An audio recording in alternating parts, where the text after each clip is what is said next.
Hi అండి, అందరికీ నమస్కారం. మనం చెప్పేది మరుగుమందు గురించి అండి.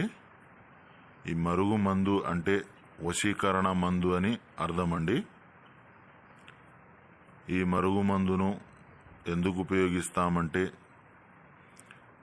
ఇద్దరు వ్యక్తుల మధ్య గొడవలు ఉన్నా, ఒకరంటే ఒకరికి ఇష్టం లేకుండా ప్రవర్తిస్తూ ఉన్నా, ఒకరంటే ఒకరికి గిట్టకపోయినా, అంటే భార్యాభర్తల మధ్య గొడవలు తరచుగా వచ్చి భార్య భర్తను మంచిగా చూసుకోకపోవడం కానీ, లేకుంటే భర్త భార్యను మంచిగా చూసుకోకపోవడం కానీ, లేకుంటే తల్లిదండ్రుల మాట వినని పిల్లలకు కానీ, అత్త కోడల మధ్య గిట్టకపోయినా వాళ్లకు కానీ, లేకుంటే మనకు ప్రేమించి మోసం చేసి పెళ్లి చేసుకుంటా అని చెప్పి చేసుకోకుండా మోసం చేసి మనకు దూరం పెడుతున్న వాళ్లకు మన మీద ప్రేమ కలిగేటట్టు చేసుకోవడం కోసం కానీ ఈ మరుగుమందును ఉపయోగించవచ్చండి.